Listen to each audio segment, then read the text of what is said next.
नमस्कार दोस्तों, स्वागत है आपका हमारे YouTube चैनल मैथमेटिक्स क्लासेज में। पिछले वीडियो में हम लोगों ने पढ़ा था गोलीय दर्पण दो प्रकार के होते हैं।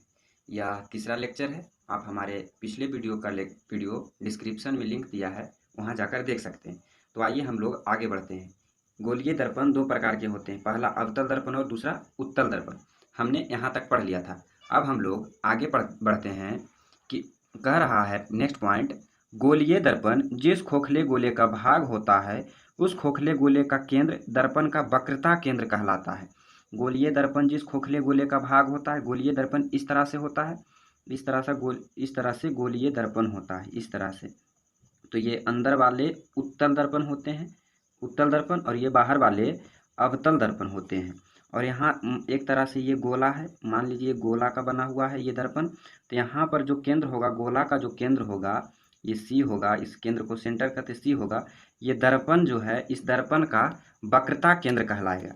ये जो दर्पण है, इस दर्पण का ये केंद्र गोले का केंद्र दर्पण के केंद्र का वक्रता केंद्र कहलाएगा। ये वक्रता केंद्र कहलाएगा। गोलीय दर्पण जिस खोखले गोले का भाग होता है उस खोखले गोले का केंद्र दर्पण का वक्रता केंद्र कहलाता है। तो नेक्स्ट पॉइंट की ओर अब हम लोग बढ़ते हैं। गोलीय दर्पण के मध्य बिंदु को ध्रुव कहते हैं। गोलीय दर्पण के मध्य बिंदु को ध्रुव कहते हैं। ध्रुव को इंग्लिश में पोल कहते हैं।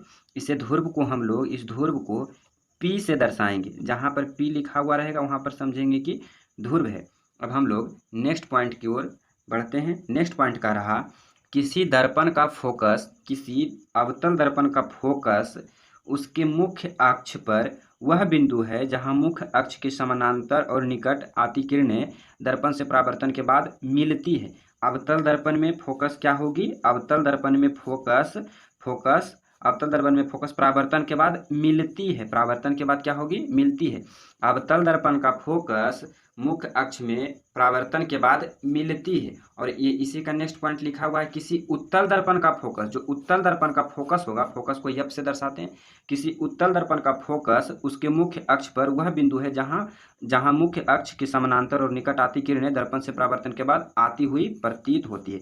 मतलब उत्तल दर्पण में जो फोकस होगा आती हुई प्रतीत होगी, और अवतल दर्पण का जो फोकस होगा वह मिलती है। अवतल दर्पण का फोकस मिलती है और उत्तल दर्पण का फोकस मिलती हुई प्रतीत होती है, वास्तविक में मिलती नहीं है। तो अब हम लोग नेक्स्ट पॉइंट की ओर चलते हैं। नेक्स्ट पॉइंट है, गोलीय दर्पण के ध्रुव से उसके फोकस तक की दूरी को गोलीय दर्पण की फोकस दूरी कहते हैं। फोकस दूरी को इंग्लिश में फोकल लेंथ कहते हैं। फोकल लेंथ, ये फोकस दूरी कहते हैं। इसे एफ से सूचित करते हैं। फोकस दूरी को एफ से सूचित करते हैं। इन सभी बातों को अच्छी तरीके से आप लोग ध्यान में रखिएगा। गोलीय दर्पण के जो ध्रुव रहेंगे, गोलीय दर्पण इस तरह से उत्तल और अवतल होते हैं। तो इसके गोलीय दर्पण के ध्रुव से उसके फोकस तक की दूरी को गोलीय दर्पण की फोकस दूरी कहते हैं। फोकस दूरी को एफ से सूचित करते हैं। और नेक्स्ट पॉइंट है, गोलीय दर्पण के ध्रुव से वक्रता केंद्र के बीच की दूरी को दर्पण की वक्रता त्रिज्या कहते हैं। इसे आर से सूचित करते हैं। फोकस दूरी को एफ से सूचित करते हैं और वक्रता त्रिज्या को आर से सूचित करते हैं। ये नेक्स्ट पॉइंट, ये VVI पॉइंट है। इससे 1 नंबर का ऑब्जेक्टिव आपको जरूर पूछेगा। तो आप लोग आप अपने माइंड में सेट कर लीजिए कि आप लोग को 1 नंबर इससे जरूर कंफर्म आएगा। 1 नंबर का पॉइंट, गोलीय दर्पण की फोकस दूरी उसकी वक्रता त्रिज्या की आधी होती है, यानी F बराबर R/2। ये कॉन्सेप्ट आप लोग याद रखिए, F बराबर R/2। और जहां पर भी ये ऑप्शन में दिखेगा इसी को टिक कीजिएगा।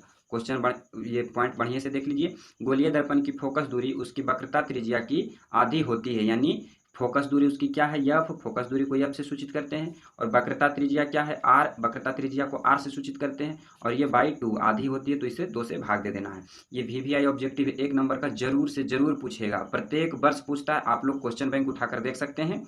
और नेक्स्ट पॉइंट, अवतल दर्पण की एफ तथा आर, एफ से फोकस दूरी तथा आर से त्रिज्या, रेडियस, आर से त्रिज्या, वक्रता त्रिज्या, यहाँ त्रिज्या नहीं बोलेंगे, वक्रता त्रिज्या बोलेंगे।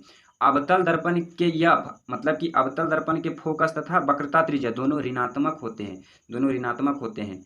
तथा उत्तल दर्पण के दोनों एफ तथा आर धनात्मक होते हैं। मतलब कि अवतल दर्पण का फोकस फोकस दूरी और वक्रता त्रिज्या अवतल दर्पण का फोकस दूरी और वक्रता त्रिज्या ऋणात्मक होते हैं, और उत्तल दर्पण का फोकस दूरी और वक्रता त्रिज्या धनात्मक होते हैं और ये ऋणात्मक होते हैं। तो आज के लिए इतना ही, मिलते हैं नेक्स्ट वीडियो में। तो आप लोग हमारे चैनल पर नए आए हो तो हमारे चैनल को सब्सक्राइब करें और बेल आइकन को प्रेस करें, ताकि लेटेस्ट वीडियो का नोटिफिकेशन आप तक जल्द से जल्द पहुंचे। और इसको ख़त्म हो जाने के बाद हम लोग क्वेश्चन बैंक को करेंगे, जो कि बिहार मैट्रिक बोर्ड के लिए बहुत ही उपयोगी साबित होगा।